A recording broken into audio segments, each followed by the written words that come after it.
Olá, bem-vindo ao canal Meu Livro em Áudio. Você irá ouvir agora a parte final do livro Senhora, do autor José de Alencar. Capítulo 5. No meio do alvoroço causado pelo incidente, enquanto acudiam médicos, vinham os sais e corriam as amigas, umas inquietas e outras curiosas. Choviam os comentos. Que imprudência! Aquele desespero! Eu logo vi. E ela que não tem costume de valsar. Quis fazer-se de forte. Não é, senhora, aquilo foi o vestido.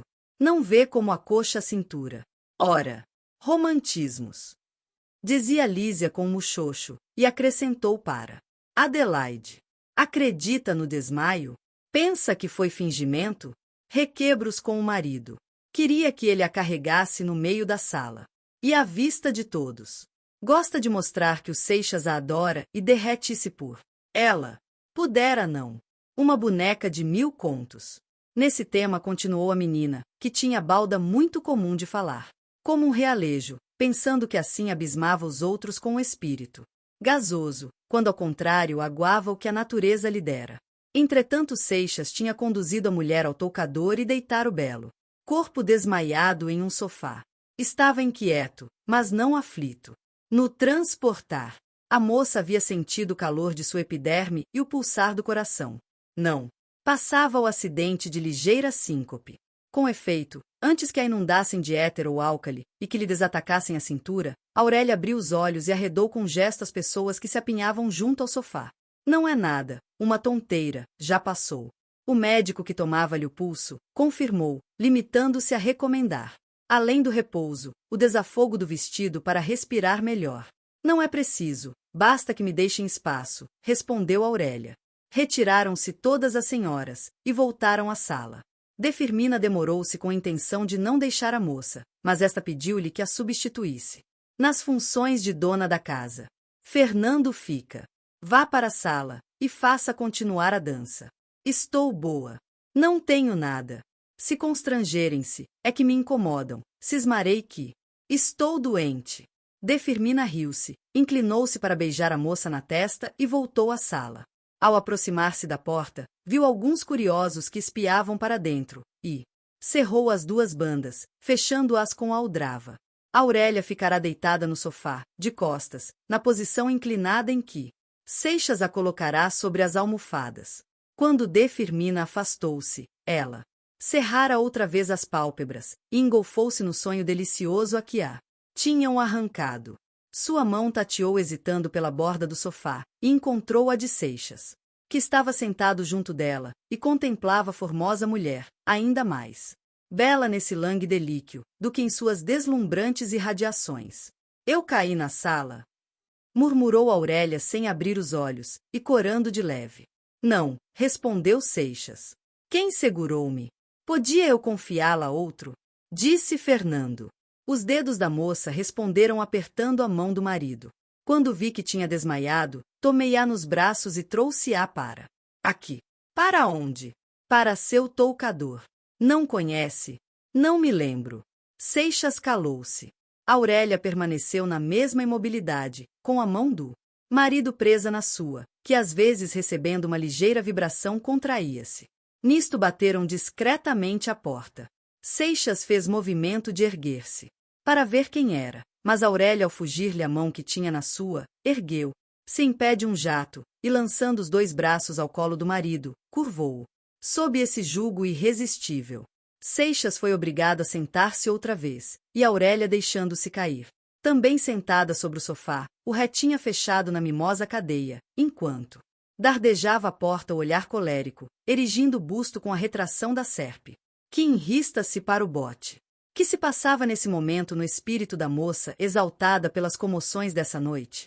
Afigurava-se Aurélia que achará enfim a encarnação de seu ideal, o homem a quem adorava, e cuja sombra tinha cruelmente escarnecido até aquele instante, esvanecendo-se quando ela julgava tê-lo diante dos olhos. Agora que o achará, que ele aí estava perto dela, que tomara posse de sua vida, parecia-lhe no desvario de sua alucinação que o queriam disputar. Lhe, arrancando de seus braços, e deixando-a outra vez na viuvez em que se estava consumindo. Não. Não quero! Exclamou com veemência. Continuavam a bater. podem abrir, Aurélia, e surpreender-nos.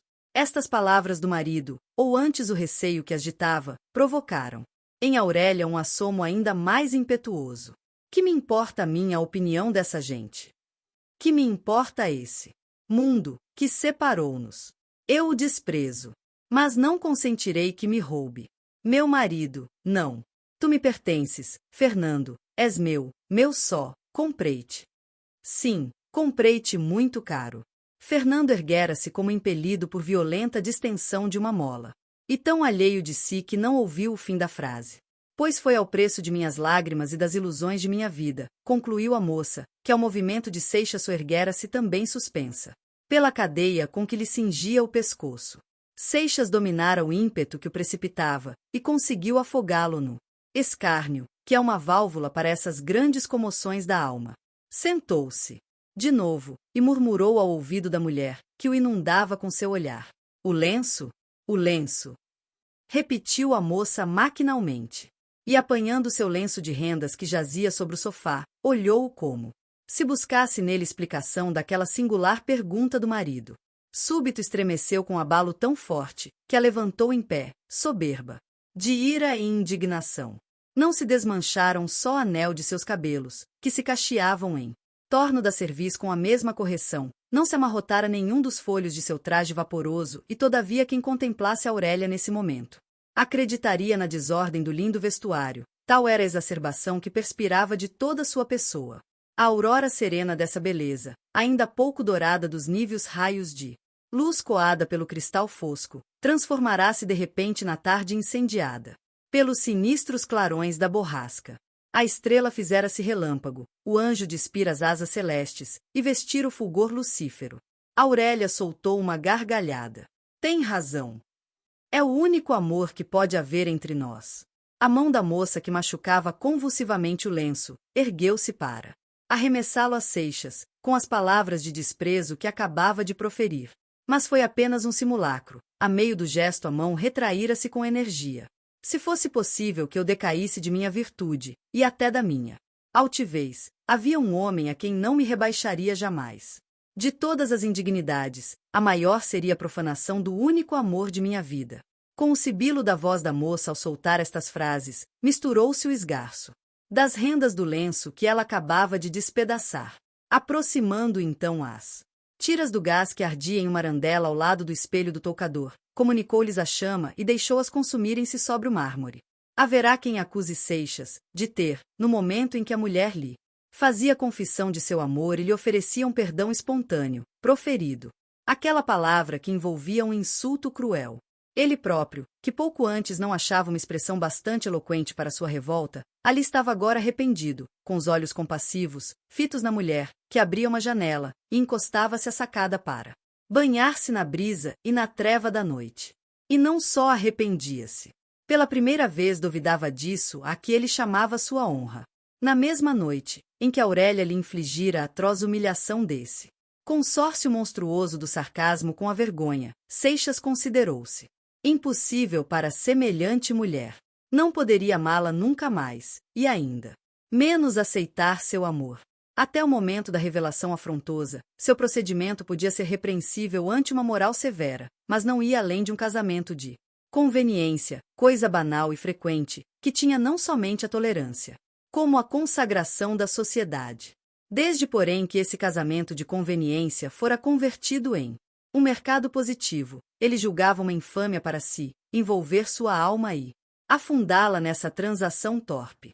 Seu corpo sim estava vendido, ele não o podia subtrair ao indigno mister, desde que havia recebido o salário. Mas a alma, nunca. Tivesse-o embora.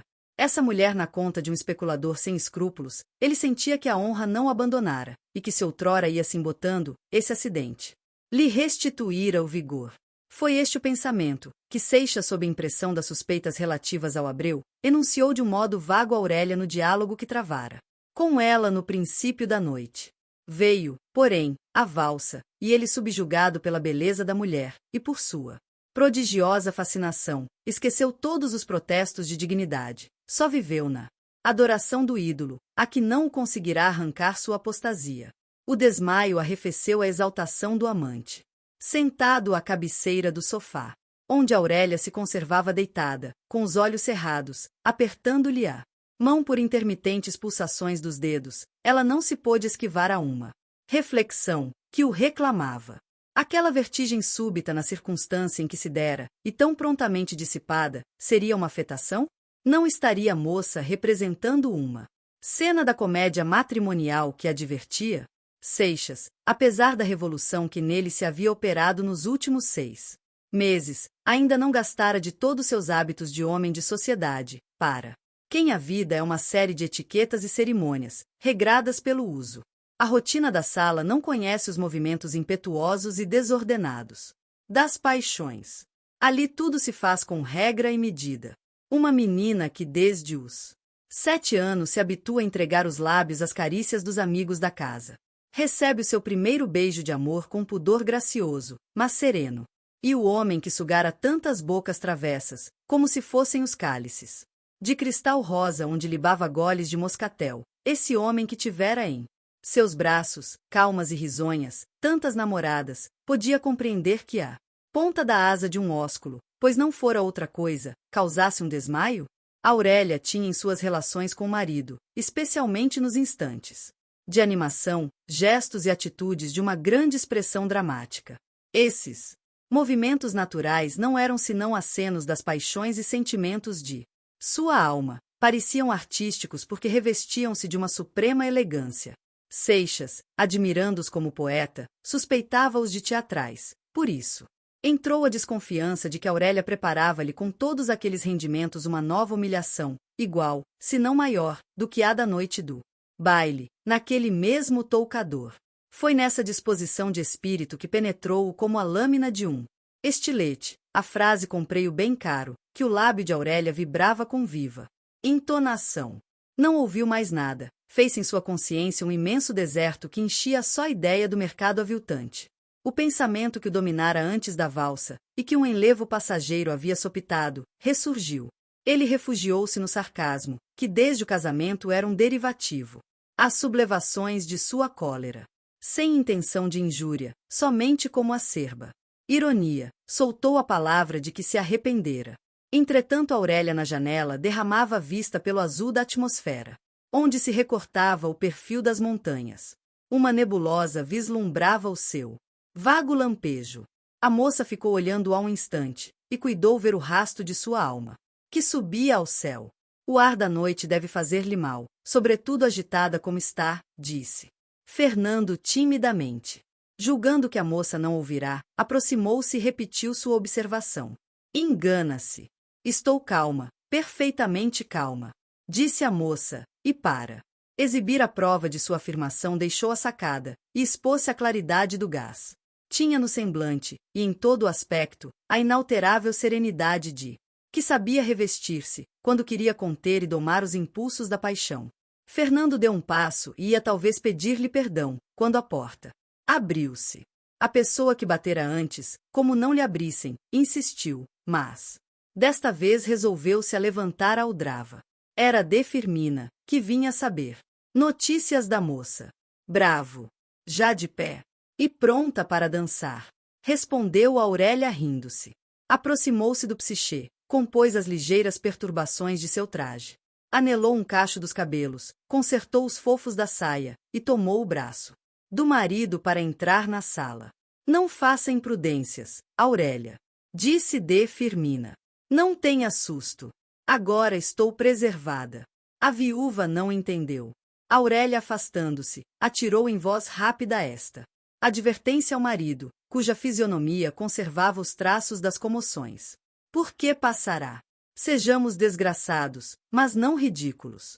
Tudo, menos dar minha vida em espetáculo a este mundo escarninho. Todos estes incidentes foram curtos e sucederam-se tão breves, que um quarto de hora depois do desmaio, Aurélia entrava no salão pelo braço do marido, tão fresca e viçosa como no princípio do baile, e ainda mais deslumbrante de beleza.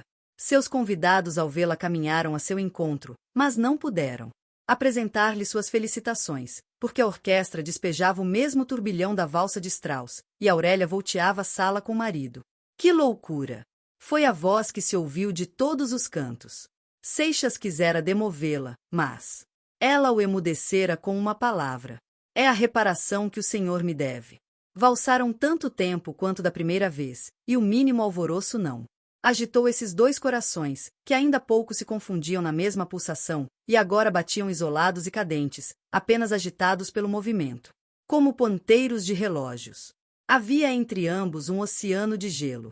Acabada a valsa, Aurélia recebeu risonhas felicitações das amigas e convidados, Seixas, censuras e exprobrações por ter consentido em dançar. Segunda vez com a mulher. Podia ser-lhe fatal. Era preciso curar-me da vertigem, acudiu Aurélia rindo. Ele tinha obrigação. E agora está curada? Perguntou o general. Para sempre. O baile continuou cada vez mais animado. Capítulo 6. Tinha saído o último dos convidados. Seixas voltava de conduzir ao carro. De Margarida Ferreira. Aurélia, que o esperava, deu-lhe boa noite e ia retirar-se. Fernando a atalhou. Desejo dar-lhe uma explicação. É inútil. Não tive a intenção de ofendê-la. De certo, um cavalheiro tão delicado não podia injuriar uma senhora. Uma coisa desagradável que ouvi e que me afligiu profundamente. Tirou-me do meu natural. Não estava calmo. Em todo caso, referi-me unicamente à minha posição, sem desígnio de qualquer alusão. É a história de ontem, que o senhor me está contando. Exclamou Aurélia e apontou para o mostrador da pêndula que marcava 2 horas. Tratemos de amanhã. Vamos dormir. Fazendo ao marido uma risonha mesura, a moça deixou na sala e recolheu-se a seus aposentos, onde a esperava mucama para despi-la. Podes ir, não preciso de ti. Aurélia conservava de sua pobreza o costume de bastar-se para o serviço.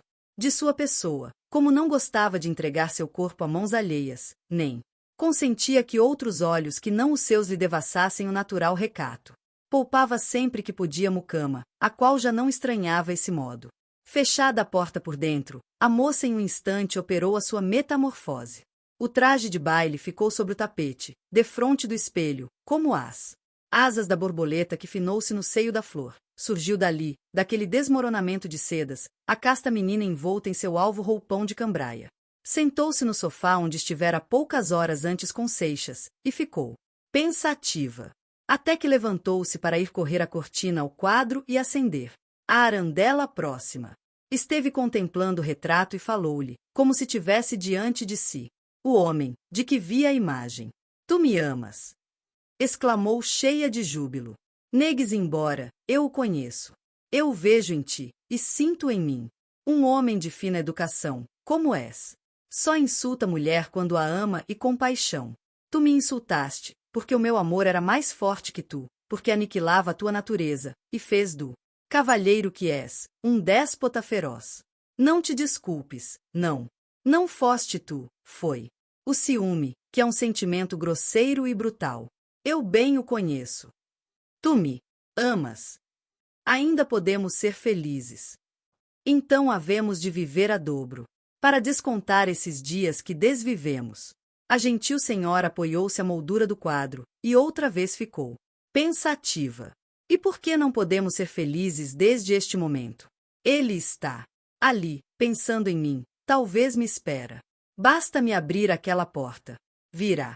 Suplicar-me seu perdão, eu receberei em meus braços, e estaremos para sempre unidos.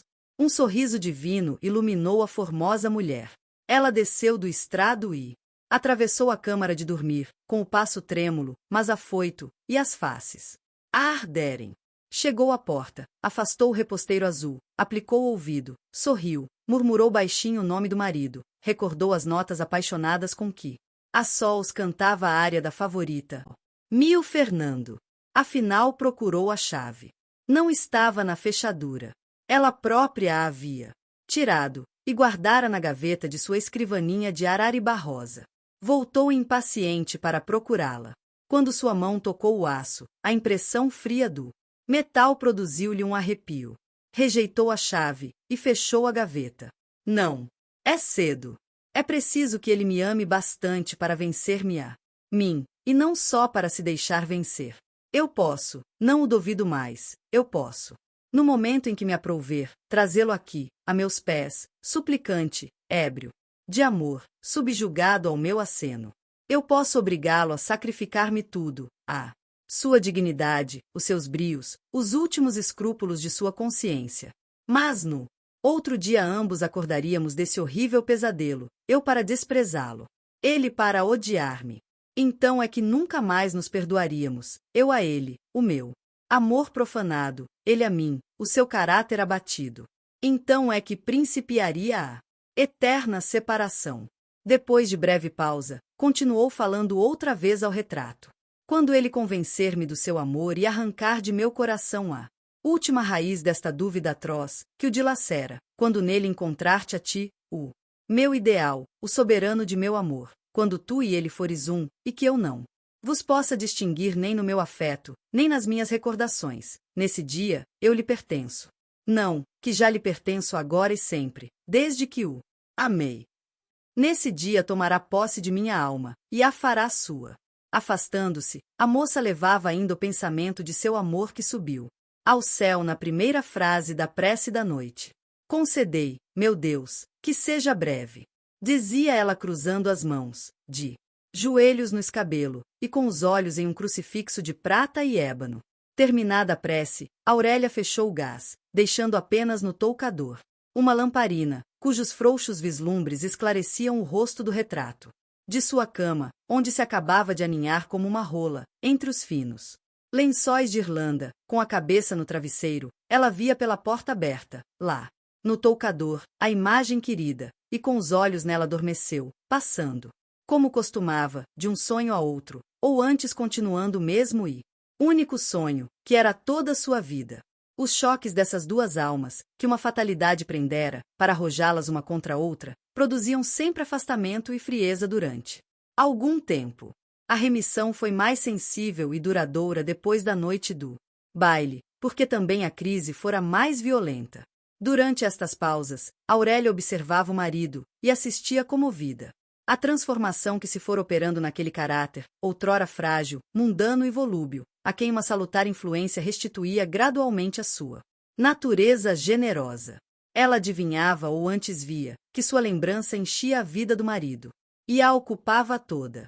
A cada instante, na menor circunstância, revelava-se essa possessão absoluta que tomara naquela alma. Havia em Fernando uma como repercussão dela.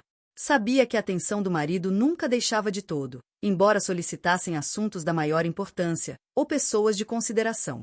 Na sociedade, como em família, ela descobria através dos disfarces o olhar que a buscava, muitas vezes no reflexo do espelho, ou por entre uma fresta de cortina, e quando não era o olhar, o ouvido preso à sua voz.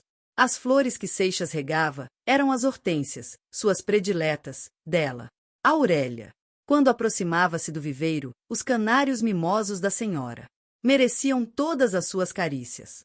No jardim, como em casa, os sítios favoritos. Fora ela quem os escolhera.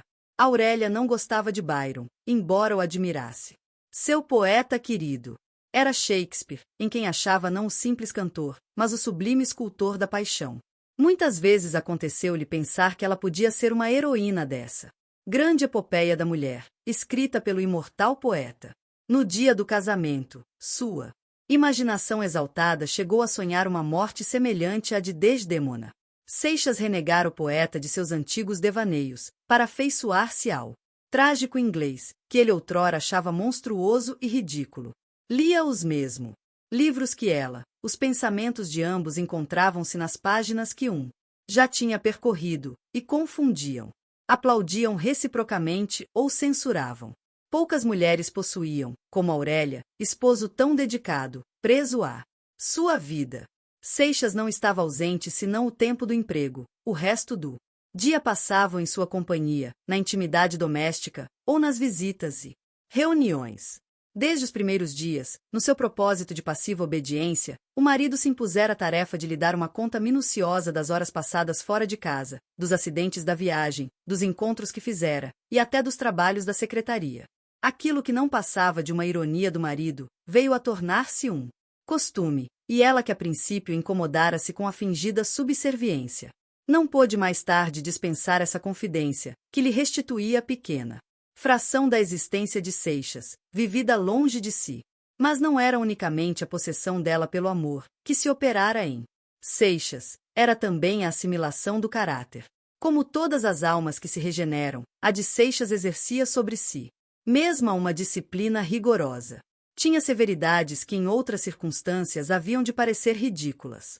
A desculpa, o inofensivo pretexto tomavam, para ele, proporções de mentira.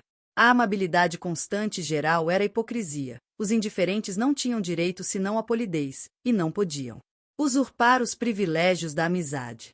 Algumas vezes, Aurélia de parte o ouvirá conversando acerca de outros. Reprovar essa existência de negaças e galanteios, em que ele consumira os primeiros anos da mocidade. Em qualquer ocasião revelava-se o seu modo grave e austero de considerar agora a sociedade, e de resolver as questões práticas da vida. Como uma cera branda, o homem de coração e de honra se formara aos toques da mão de Aurélia. Se o artista que cinzela o mármore enche-se de entusiasmos ao ver a sua concepção, que surge-lhe do buril, imagine-se quais seriam os júbilos da moça, sentindo plasmar-se de sua alma a estátua de seu ideal, a encarnação de seu amor. Assim, apesar da esquivança que sucedera ao baile, o drama dessa paixão encaminhava-se a um desenlace feliz, quando um incidente veio complicá-lo, perturbando seu desenvolvimento e precipitando o desfecho. Já se tinha desvanecido a impressão da cena violenta, e voltava aos poucos a calma intimidade. Fernando saíra para a repartição. Ao chegar à cidade, avistou-se com um negociante, seu antigo conhecido. Estimo muito encontrá-lo. Tenho uma boa notícia a dar-lhe. Aquele privilégio, afinal, desencantou-se. Qual privilégio? Perguntou Seixas surpreso. Ora, já esqueceu? Não faz mais caso dessas ninharias? O nosso privilégio de minas de cobre. Já sei, atalhou o moço um tanto perturbado, pois o Frois sempre conseguiu vendê-lo em Londres. Deram uma bagatela, 50 contos de réis. Em todo caso é melhor que nada, porque do tal cobre das minas, meu caro, eu já não esperava nem um tacho. Veio-me a notícia pelo último paquete, fazia atenção de procurá-lo todos os dias, e faltou-me o tempo. Felizmente encontrei-o, desculpe. Não há de quê, senhor Barbosa. Deduzidas umas despesas que se fizeram, toca-nos a cada um coisa de 15 contos e pouco. Quando quiser receber sua parte é mandar-me a cautela que lhe passei.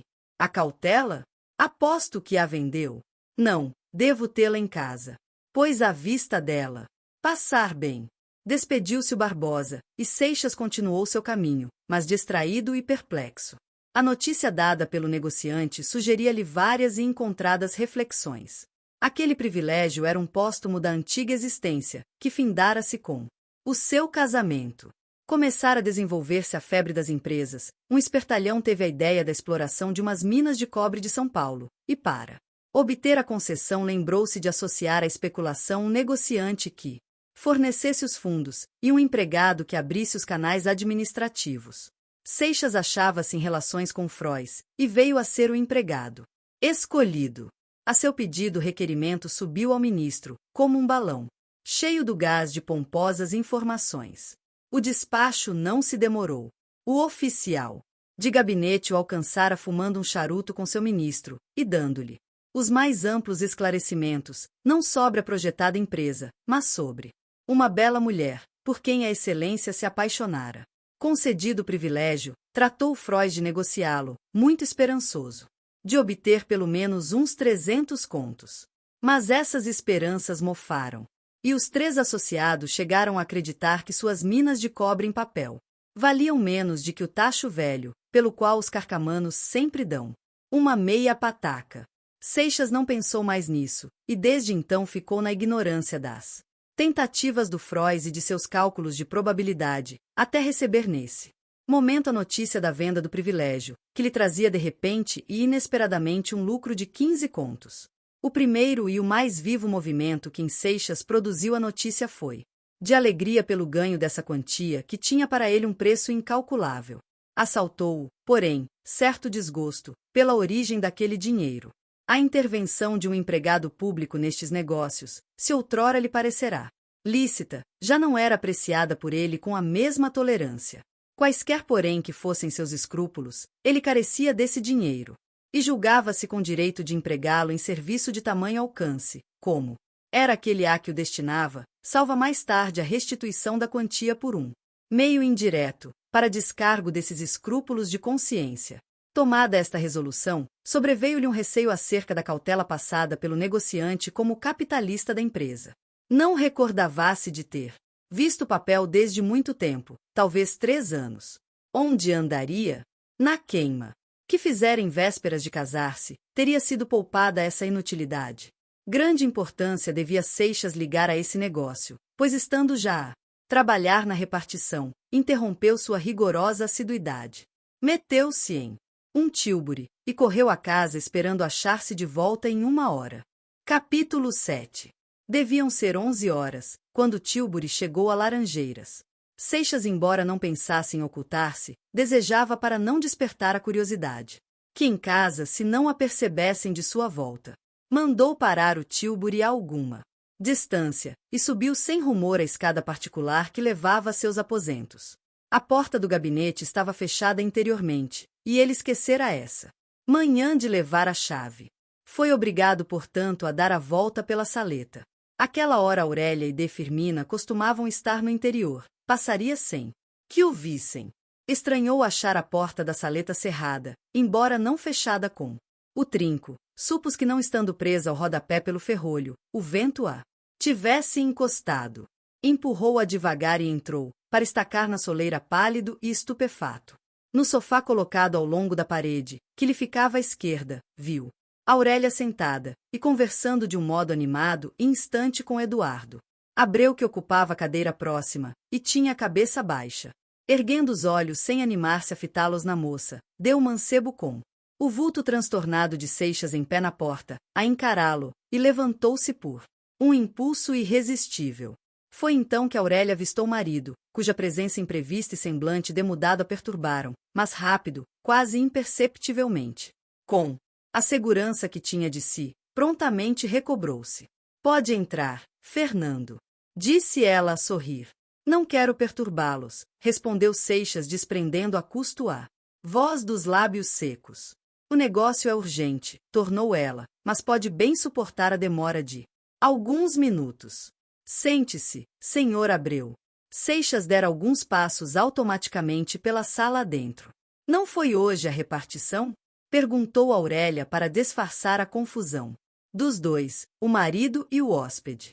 Voltei à procura de um papel que me esqueceu. Com licença. Seixas aproveitará o primeiro ensejo para fugir desse lugar, onde temia representar alguma cena ridícula ou medonha. Fazendo um cumprimento a esmo, retirou-se apressado na direção de seus aposentos. Se até ali tinha necessidade de dinheiro, agora mais do que nunca. Foi direto à sua secretária, abriu a gaveta onde guardava os seus papéis antigos. Espalhou-os pelo tapete de mistura com outros objetos, e encontrando afinal a cautela que procurava, saiu precipitadamente pela escada particular. Parou na porta para deixar passar o Abreu que descia, quando viu longe. Meteu-se no tílburi e voltou à cidade.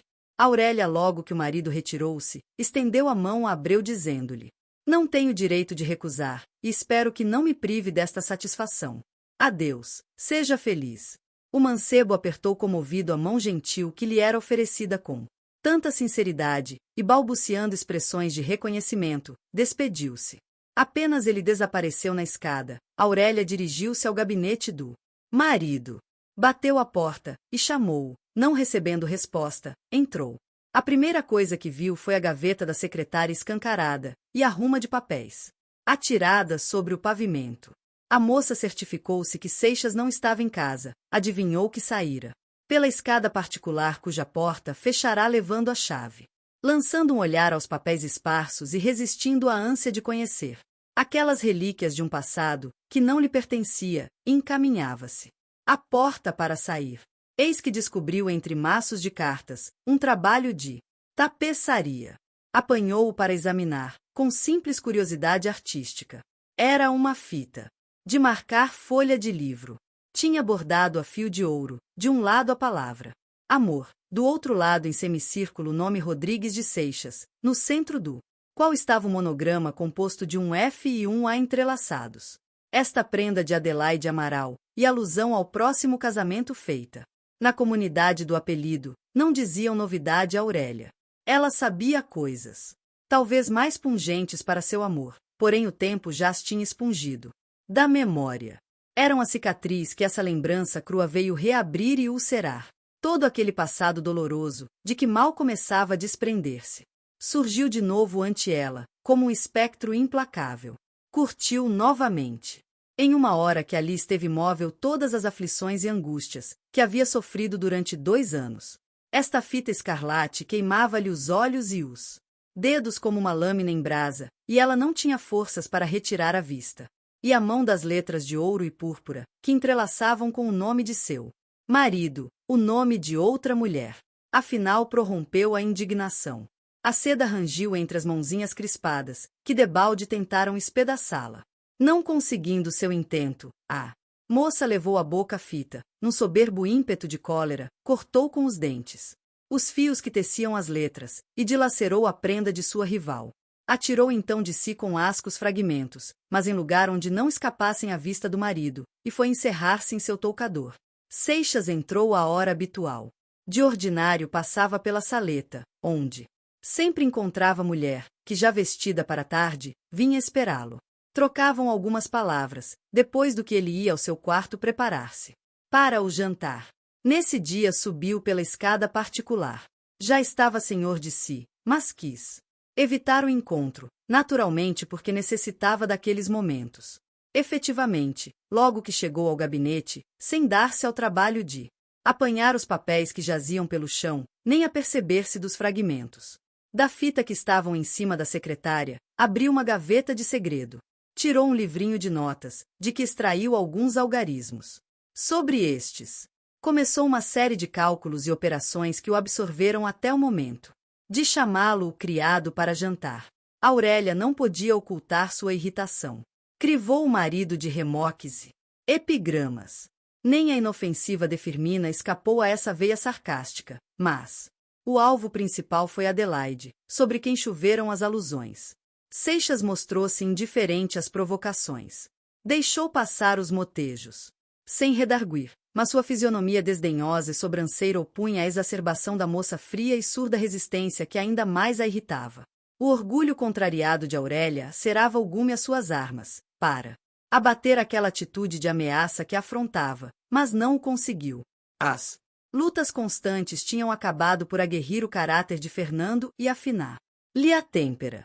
Ao erguer-se da mesa, a moça lançou ao marido um olhar de desafio, e foi esperá-lo ao jardim, ao lugar retirado onde costumavam reunir-se de tarde, para conversarem em mais liberdade. Fernando achou-a sentada em um banco rústico, na posição altiva e imperiosa de uma rainha que se prepara a ouvir as súplicas dos súditos prostrados às suas plantas. Descansava o braço direito sobre a copa enfolhada de um bogari, cujas flores esmagava entre os dedos. Seixas sentou-se defronte. Não tenho e nunca tive, senhora, pretensões a seu amor. Seria uma rematada loucura, e eu acho-me no uso frio e calmo de toda a minha razão para ver a barreira que nos separa. Também não tenho direito de pedir-lhe contas de seus sentimentos, nem mesmo de suas ações, desde que não ofendam aquilo que o homem preza acima de todos os bens, abdicando na senhora a minha liberdade e com ela minha pessoa. Uma coisa, porém, não lhe transferi, e não podia, a minha honra. E de que me serve a mim este traste, a sua honra? Não me dirá? Interrogou Aurélia com a sátira mais picante no olhar. Lembre-se que a senhora fez-me seu marido, e que eu ainda o sou. Vendesse-lhe eu embora esse título e as obrigações que a ele correspondem. A origem não importa, ele existe, e atesta-me esse direito reconhecido, ou antes conferido por si mesma, o direito que tem todo o esposo, se não a fidelidade da mulher, ao menos ao respeito da fé conjugal e ao decoro da família. Deseja que se guardem as aparências. E contenta-se com isso. Por enquanto. Aurélia relanceou um olhar com o intento de surpreender o pensamento do marido na expressão da fisionomia. Terá a bondade de dizer-me qual é esse escândalo de que se queixa? Já não se recorda? Acha muito naturais as liberdades que tem deixado. Tomar esse moço, o Eduardo Abreu? Haverá um mês, em uma noite de partida, a senhora conversava com ele de um modo que deu temas pilhérias do Moreira. Nessa ocasião não castiguei a insolência desse fato para evitar uma cena. Foi na noite da valsa? Não contente com isso, leva a inconveniência a ponto de receber aquele moço, na ausência de seu marido, e só, em colóquio reservado, como os encontrei. Acabou? Creio que é bastante. Bem, toca-me a vez de responder. Como confessou, não lhe devo conta de minhas ações. Só o homem a quem eu amasse teria o direito de mas pedir. Quero, porém, supor um momento que o senhor fosse este homem. Hipótese absurda, que eu figuro somente para mostrar-lhe que ainda assim é para estranhar a sua suscetibilidade. Pareço-lhe um Otelo, disse Fernando a chasquear. Não, Otelo tinha razão em todos os seus ultrajes e brutalidades. Amava. E com paixão. Mas o senhor não é aqui outra coisa mais do que o advogado da decência. Fernando, esmagado pelo sarcasmo, contra o qual não podia reagir, teve ímpetos de confessar a essa mulher toda a insânia do amor que sentia, e, depois, quando ela exultasse com seu triunfo e a humilhação dele, abatê-la a seus pés. Capítulo 8. Aurélia continuou com os olhos fitos nas alvas pétalas aveludadas de um jasmim do cabo. O recato é o mais puro véu de uma senhora. Feliz aquela que vive à sombra do zelo materno, e só a deixa pelo doce abrigo do amor santificado. Sua virtude tem como esta flor a tez imaculada, e o perfume vivo. Essa aventura não me tocou, achei-me só no mundo sem amparo, sem guia, sem conselho. Obrigada a abrir o caminho da vida, através de um mundo desconhecido. Desde muito cedo vi-me exposta a suspeitas, às insolências e às vis paixões. Habituei-me para lutar com essa sociedade, que me aterra, a envolver-me na minha altivez, desde que não tinha para guardar-me o desvelo de uma mãe ou de um esposo.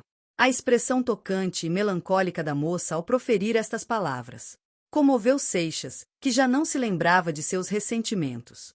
Quando eu era uma menina ingênua, que não deixava a companhia de sua mãe, e nunca se achará só em presença de outro homem a não ser aquele a quem amava unicamente, e amou neste mundo, esse homem abandonou-me por outra mulher, ou por outra coisa, e foi entrelaçar o seu nome ao de uma moça que era noiva de outrem.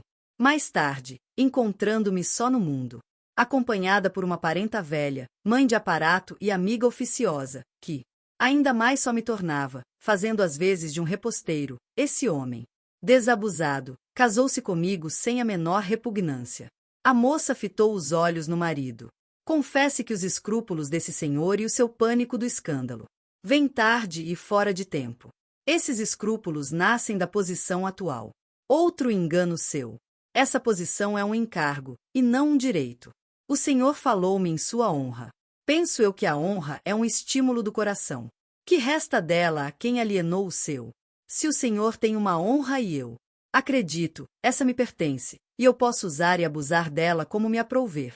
Assim, julga-se dispensada de guardar qualquer reserva?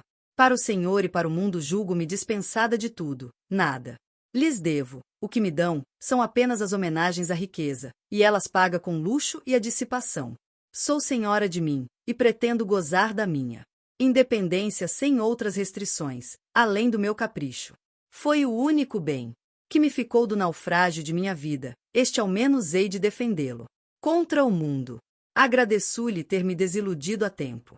Acreditava que, sacrificando a liberdade, não renunciava minha honra perante o mundo e não me sujeitava a ser apontado como um indigno. A senhora entende o contrário. Aplaudo esta colisão. Ela vem a propósito para romper uma situação intolerável, e que já durou demais para a dignidade de ambos. Sobretudo daquele que, tendo alienado sua pessoa em um casamento livre e refletido, conserva as prendas de outra noiva. Seixas, surpreso, interrogou a mulher com os olhos. Nunca pensei ter feito aquisição de seu amor, nem contei com a fidelidade que jurou, mas esperava do senhor ao menos a lealdade do negociante, que depois de vendida a mercadoria não substitui outra marca do comprador. Seixas não podia compreender esta alusão, cujo sentido só atinou mais tarde, quando ao entrar no gabinete viu os destroços da prenda de Adelaide. Quis pedir explicação, mas avistou um criado que dirigia-se para ali. Está aí o senhor Eduardo Abreu, que deseja falar à senhora. Bem, disse Aurélia despedindo com um gesto o criado que afastou-se. Seixas custou a conter-se até esse momento. A senhora não pode receber esse homem. Era minha intenção. Tinha-o recebido esta manhã pela última vez, mas, à vista de sua desconfiança, mudei de resolução, respondeu Aurélia friamente. Pois saiba que hoje, depois que saiu de sua casa, encontrei-o de face na rua, e recusei-lhe claramente o cumprimento, voltando-lhe as costas. Razão demais para que o receba. É preciso convencê-lo de que foi uma simples distração de sua parte, para não supor ele que o senhor honrou com uma suspeita que ultraja-me. Aurélia tomou o braço do marido e dirigiu-se à saleta, onde acharam o Eduardo Abreu. Os dois mancebos trocaram um cumprimento seco e cerimonioso, depois do qual Seixas foi debruçar-se à janela ao lado de D. Firmina, e deixou a mulher em liberdade com sua visita. Desculpe-me esta insistência, um dever de lealdade à justiça.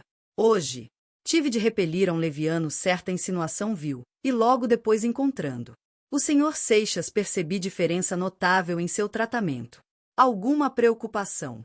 Afligiu-me a ideia de ser causa involuntária, ou mesmo pretexto de qualquer desconfiança, e por isso vim desistir da promessa que me fez do segredo sobre seus benefícios, e confessar eu próprio a seu marido tudo quanto lhe devo, a fim de que ele ainda mais admire a nobreza de sua alma. Essa confissão o senhor não a fará, seria uma ofensa grave à minha dignidade. Meu marido não carece de seu testemunho para conservar-me na mesma elevada estima, inacessível aos assaltos da maledicência. No dia em que eu precisasse justificar-me, estaria divorciada, pois se teria extinguido a confiança, que é o primeiro vínculo do amor, e a verdadeira graça do casamento. Esteja tranquilo, pois, seu segredo não lançou a menor sombra em minha felicidade. A moça disse essas palavras com uma emoção que persuadiu a Abreu, e desvaneceu-lhe os receios. De seu lado, Seixas tinha refletido. Em véspera de uma resolução definitiva que devia operar mudança profunda em seu destino, pareceu-lhe fraqueza esse ridículo desabafo, semelhante aos agastamentos do ciúme banal, que ele acreditava não sentir. Fazendo, portanto, um esforço, aproximou-se do Abreu com a maneira cortês por que o costumava tratar, e confirmou assim a explicação dada por Aurélia ao incidente da manhã. Essa noite era de partida. A reunião não foi numerosa, mas correu animada. Fernando esteve muito alegre. Nunca se ocupou tão ostensivamente da mulher como nessa noite. Não a deixava. As mais delicadas flores, as mais galantes finezas, que se disseram naquela escolhida sociedade, foram dele a Aurélia. Aurélia, pelo contrário, mostrou-se preocupada. Essa amenidade do marido depois da cena do jardim a inquietava seu pesar. Por mais esforços que fizesse, não podia arredar seu espírito das palavras proferidas por Seixas naquela tarde, acerca de um rompimento, que devia solver a suposta colisão. Qual intenção era sua? Nesse problema fatigou o espírito durante a noite. No dia seguinte, Seixas almoçou às 8 horas conforme o ordinário e partiu para a repartição. A essa hora Aurélia estava recolhida, mas seu quarto de dormir, que ficava no pavimento superior, deitava janelas para o jardim. Da última delas via-se perfeitamente a parte da sala de jantar onde estava a mesa. A moça tinha uma devoção de todas as manhãs, quando ouvia o rumor dos passos de Seixas na escada, saltava da cama e, envolta na sua colcha de damasco para não perder tempo a vestir o roupão, corria à janela. Ali, escondida por entre as cortinas, ficava um instante a olhar o marido algum tempo, como para dar-lhe o bom dia. Se estava muito fatigada da véspera, se o sono lutava com ela, voltava ao ninho ainda quente, e dormia novo sono. Nessa manhã, porém, apesar de ter se recolhido tarde e sentir necessidade de repouso, demorou-se contemplando o semblante de Seixas com um sentimento de tristeza, que não podia desterrar de si. Um pressentimento vago advertia-lhe que não deixasse partir seu marido sob a impressão dos sarcasmos implacáveis que lhe tinha lançado na véspera. Mas triunfou a altivez de seu amor, ainda magoada pelas recordações pungentes que havia acordado em sua alma à vista do mimo de Adelaide.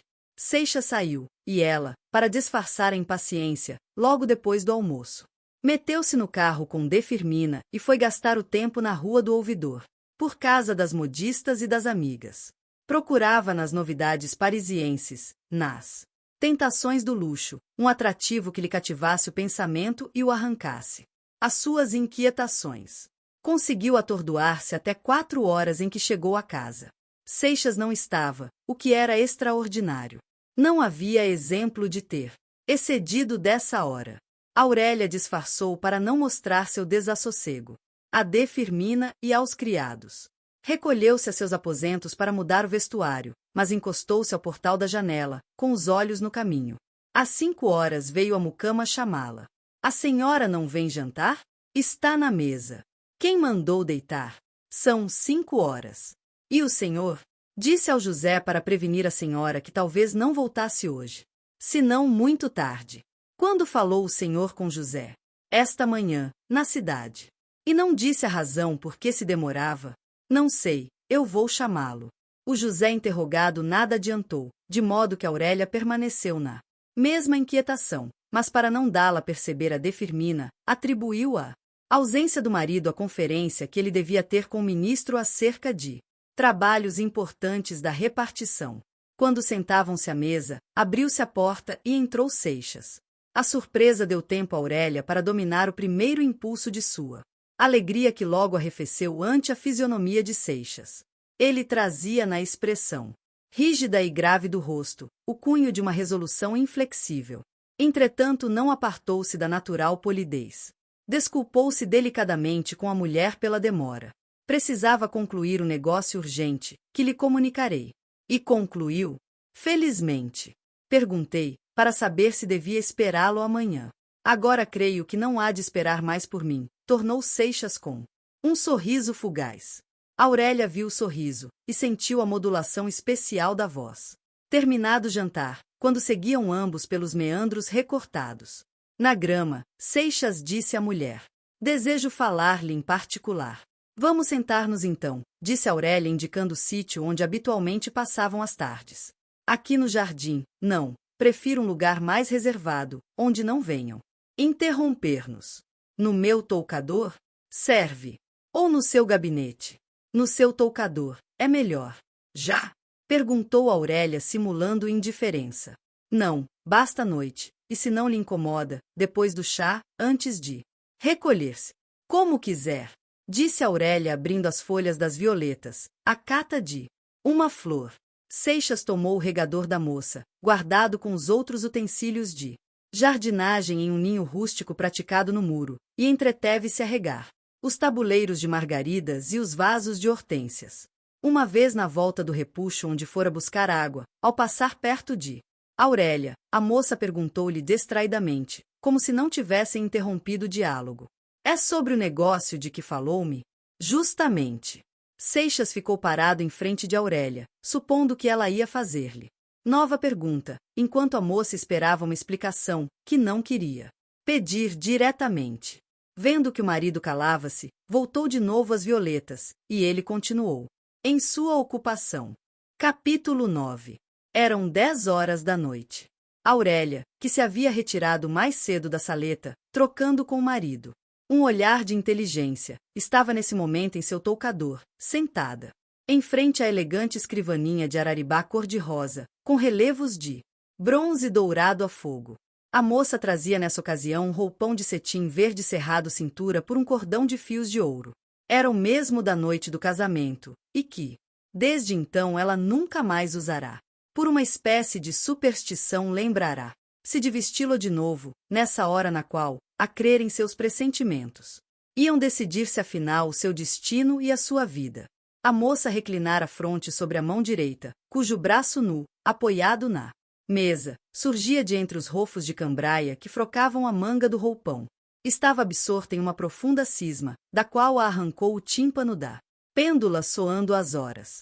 Ergueu-se então, e tirou da gaveta uma chave, atravessou a câmara nupcial, que estava às escuras, apenas esclarecida pelo reflexo do toucador, e abriu afoitamente aquela porta que havia fechado 11 meses antes, num ímpeto de indignação e horror. empurrando a porta com estrépito de modo a ser ouvida no outro aposento, e prendendo o reposteiro para deixar franca a passagem, voltou rapidamente, depois de proferir estas palavras. Quando quiser. Fernando, ao penetrar nessa câmara nupcial, cheia de sombras e silêncio, esqueceu um momento a pungente recordação que ela devia avivar, e que parecia ter se apagado com a escuridão. O que ele sentiu foi a fragrância que ali recendia, e que o envolveu como a atmosfera de um céu, do qual ele era o anjo decaído. Aurélia esperava o marido, outra vez sentada à escrivaninha. Ela tinha afastado o braço da arandela de modo que a luz do gás, interceptada por um refletor de jaspe representando o carro da Aurora, deixava-a imersa em uma penumbra diáfana, que dava à sua beleza tons de maviosa suavidade. Seixas sentou-se na cadeira que Aurélia lhe indicara em frente dela, e, depois de recolher-se um instante, buscando o modo por que devia começar, entregou-se à inspiração de momento. É a segunda vez que a vejo com este roupão. A primeira foi há cerca de 11 meses, não justamente neste lugar, mas perto daqui, naquele aposento. Deseja que conversemos no mesmo lugar? Perguntou a moça singelamente. Não, senhora.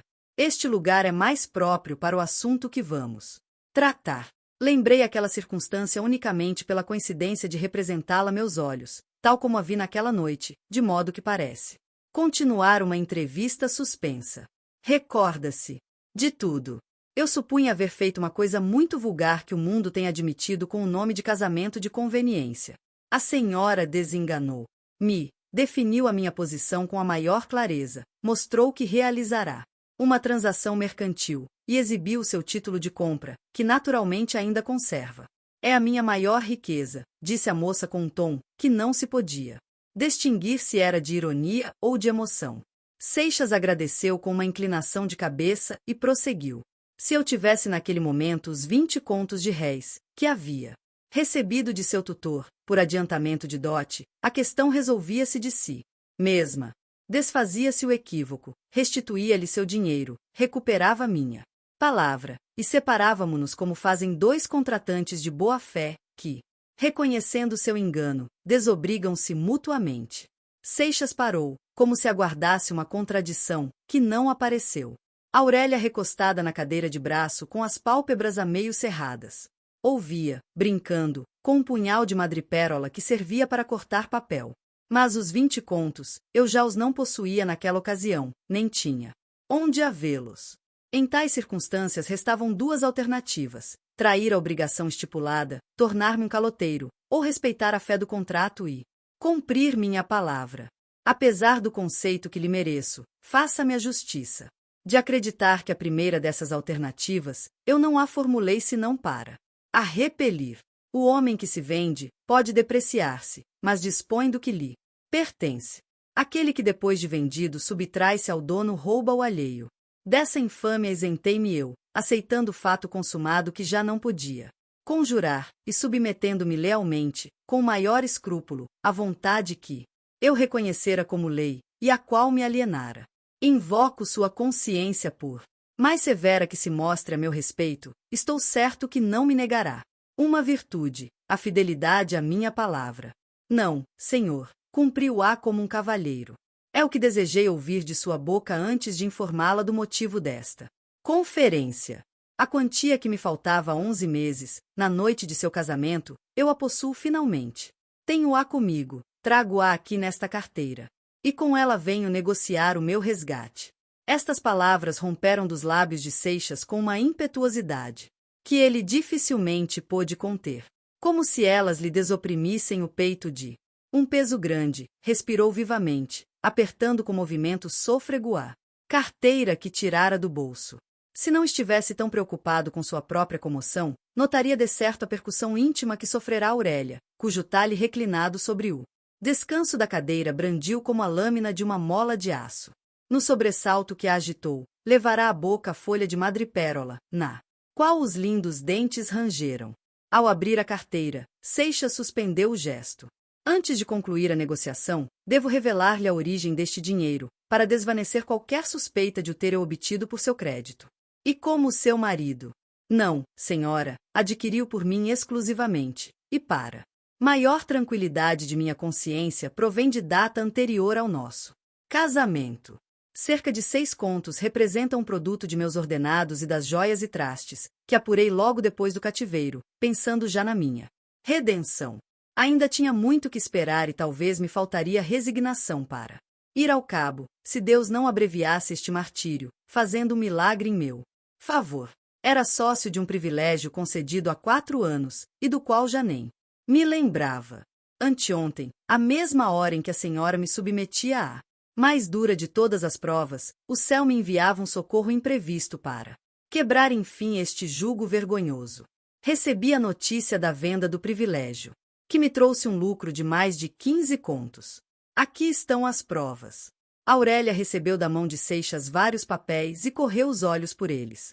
Constavam de uma declaração do Barbosa relativa ao privilégio e contas de vendas de joias e outros objetos. Agora nossa conta, continuou Seixas desdobrando uma folha de papel. A senhora pagou-me 100 contos de réis, 80 em um cheque do Banco do Brasil que lhe restitui intacto, e 20 em dinheiro, recebido há 330 dias. Ao juro de 6% essa quantia lhe rendeu 12,084 cifrão 710. Tenho, pois, que entregar-lhe 21,2.084 cifrão 710, além do cheque. Não é isso? Aurélia examinou a conta corrente, tomou uma pena e fez com facilidade o cálculo dos juros. Está exato. Então Seixas abriu a carteira e tirou com o cheque 21 maços de notas, de conto de réis cada um, além dos quebrados que depositou em cima da mesa. Tenha a bondade de contar. A moça, com a fleuma de um negociante, abriu os maços um após outro e contou as cédulas pausadamente. Quando acabou essa operação, voltou-se para Seixas e perguntou-lhe como se falasse ao procurador incumbido de receber o dividendo de suas apólices. Está certo. Quer que lhe passe um recibo? Não há necessidade. Basta que me restitua o papel de venda. É verdade. Não me lembrava. Aurélia hesitou um instante. Parecia recordar-se do lugar onde havia guardado o papel, mas o verdadeiro motivo era outro. Consultava-se, receosa de revelar sua comoção, caso se levantasse. Faça-me o favor de abrir aquela gavetinha, a segunda. Dentro há de estar um maço de papéis atado com uma fita azul, justamente. Não conhece esta fita? Foi a primeira coisa que recebi de sua mão, com um ramo de violetas. É verdade. Não me lembrava. Aurélia hesitou um instante. Parecia recordar-se do lugar onde havia guardado o papel, mas o verdadeiro motivo era outro. Consultava-se, receosa de revelar sua comoção, caso se levantasse. Faça-me o favor de abrir aquela gavetinha, a segunda. Dentro há de estar um maço de papéis atado com uma fita azul, justamente. Não conhece esta fita? Foi a primeira coisa que recebi de sua mão, com um ramo de violetas. Ah! Perdão, estamos negociando. Aqui tem seu título. A moça tirara do maço um papel e o deu a Seixas, que fechou na carteira. Enfim partiu-se o vínculo que nos prendia. Reassumi a minha liberdade. E a posse de mim mesmo. Não sou mais seu marido. A senhora compreende. A solenidade deste momento é o da nossa separação, confirmou Aurélia. Talvez ainda nos encontremos neste mundo, mas como 2 desconhecidos. Creio que nunca mais, disse Aurélia com o tom de uma profunda convicção. Em todo caso, como está é a última vez que lhe dirijo a palavra, quero dar-lhe agora uma explicação, que não me era lícita há 11 meses na noite de nosso casamento. Então eu faria a figura de um coitado que arma a compaixão e a senhora que pisava aos pés a minha probidade não acreditaria uma palavra do que então lhe dissesse. A explicação é supérflua. Ouça-me, desejo que em um dia remoto, quando refletir sobre este acontecimento, me restitua uma parte de sua estima, nada mais. A sociedade no seio da qual me eduquei, fez de mim um homem à sua feição, o luxo. Dourava-me os vícios, e eu não via através da fascinação o materialismo a que eles me arrastavam. Habituei-me a considerar a riqueza como a primeira força viva da existência, e os exemplos ensinavam-me que o casamento era meio tão legítimo de adquiri-la, como a herança e qualquer honesta especulação. Entretanto, ainda assim, a senhora me teria achado inacessível à tentação, se logo depois que seu tutor procurou-me, não surgisse uma situação que aterrou-me. Não somente vi-me ameaçado da pobreza, e o que mais? Me afligia, da pobreza endividado, como achei-me o causador, embora involuntário, da infelicidade de minha irmã cujas economias eu havia consumido, e que ia perder um casamento por falta de enxoval.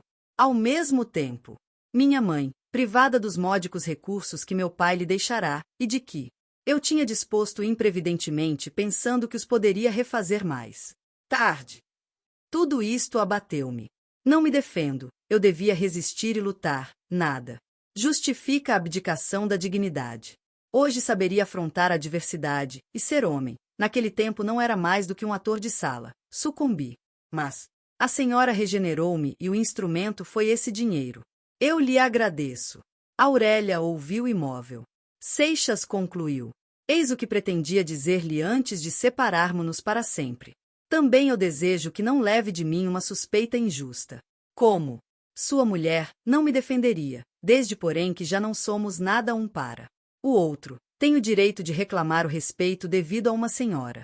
Aurélia referiu sucintamente o que Eduardo Abreu fizera quando falecera de Emília, e a resolução que ela tomara de salvá-lo do suicídio. Eis a razão por que chamei esse moço à minha casa. Seu segredo não me pertencia, e entre mim e o Senhor não existia comunidade que faz de duas almas uma. Aurélia reuniu o cheque e os maços de dinheiro que estavam sobre a mesa. Este dinheiro é abençoado.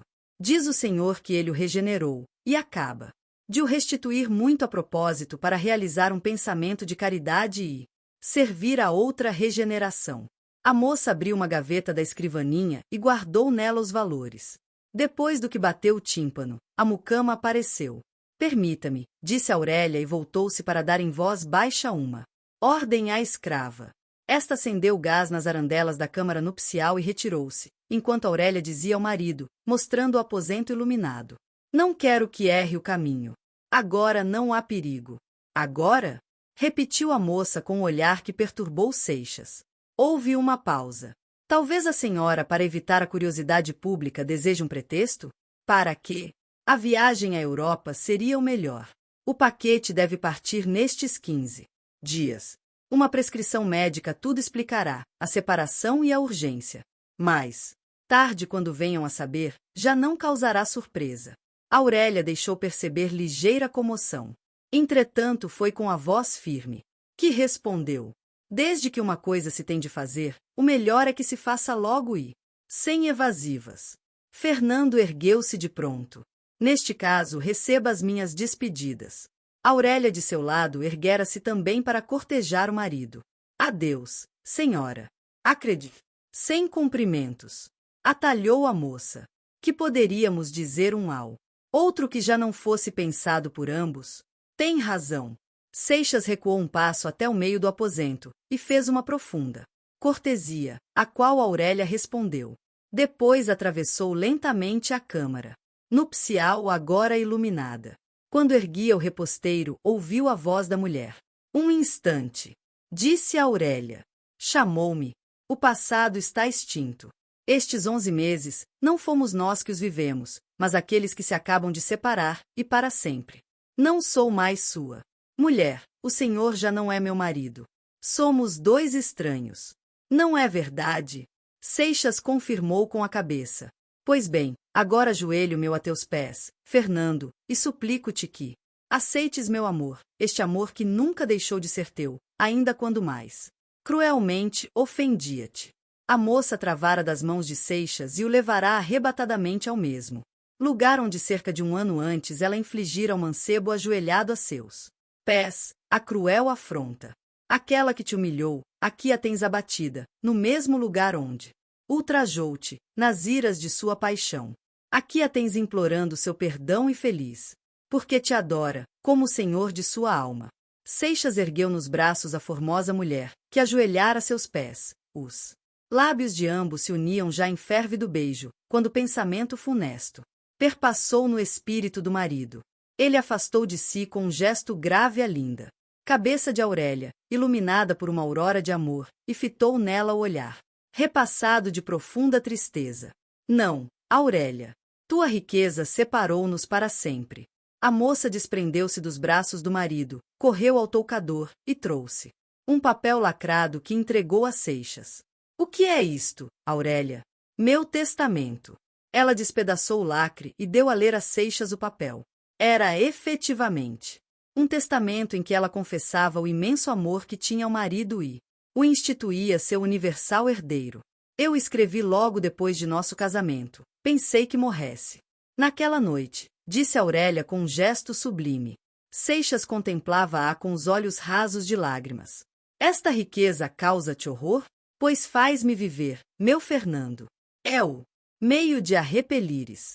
Se não for bastante, eu a dissiparei. As cortinas cerraram-se, e as auras da noite, acariciando o seio das flores, cantavam o hino misterioso do santo amor conjugal. Fim. Gostou do vídeo? Se sim, deixe seu gostei, se inscreva no canal. E até o próximo vídeo.